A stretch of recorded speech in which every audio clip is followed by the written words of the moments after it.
Regarding the arrest warrant for expelled lawmaker Arnolfo Teves Jr. Di na Justice Secretary matigil-tigil Jesus tong si Crispin Remulla Remulla said na to. he considers it their duty to inform the UN so member states can arrest Teves and bring him back to the Philippines for trial. Now, earlier this month, a Manila court issued an arrest warrant for Teves and several others over the killing of Negros Oriental Governor Ruel Degamo. Remulla says he has reason to believe Teves remains in Southeast Asia. Ayan na. Mas tight na monitoring natin ngayon kasi nga hindi biro ang terrorism. No? It is a crime against humanity. Kaya Oo naman, tama naman, di birong terrorism. Kaya lang, syempre, when you say terrorism, it involves internationally. Pero yung sinasabi mo na terorista yung tao, hanggang saan ba yung ibinibintang nyo sa kanya, di ba? Sa Negros Oriental pa lang. Meron bang nangyari anywhere in the Philippines aside from Negros Oriental para ma-label natin as terrorism? 'Di ba? NPA nga, hindi nga na-label as terrorist. 'Di ba? Katawa-tawa, humanity pa daw.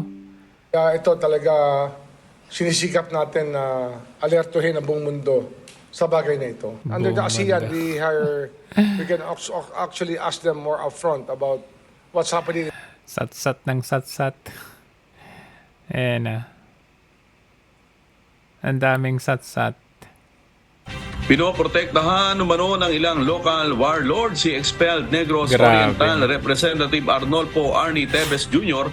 ayon kay Department of Justice Secretary Crispin Boying Remulla. Ngayon gusto pang pagbintangan yung East Timor. Sa natanggap umano nitong balita, nasa Southeast Asia pa rin si Teves.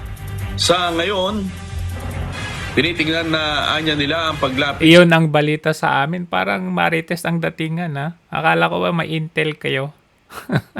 sa Association of Southeast Asian Nations o ASEAN para sa impormasyon sa posibleng kinaroroonan ni Teves. Dagdag pa ni Remulla, isinasapinal na nila ang sulat na ipadadala sa United Nations tungkol sa arrest warrant kay Teves. Grabe ano.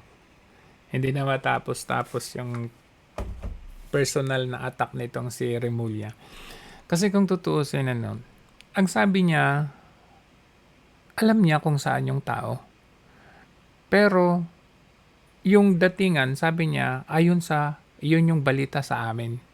So, nasa doon yung intel nitong si Remulla. Media interview, press con, kung ano-ano. Pero, kung malakas ang kanyang intel, kung effective ang kanyang intel, bakit hanggang ngayon hindi nila mapinpoint kung saan nga ba talaga itong taong ito? And in fact, even si Bantag, sabi nila closely monitored yung saan si Bantag. Bakit hanggang ngayon? Nasa Pilipinas pa lang yan. Yung nasa Pilipinas nga hindi nila mahuli-huli. Yung nasa labas pa kaya ng bansa. Ay parang inutil ata itong Department of Justice na ito. Akala ko ba kayang-kaya ninyo? Bakit closely monitoring tapos we are seeking help from ASEAN or United Nations, UN? Ano nangyari?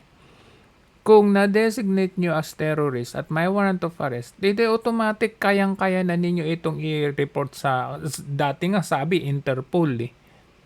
Ngayon, ASEAN, United Nations. Ano ba talaga, Boying?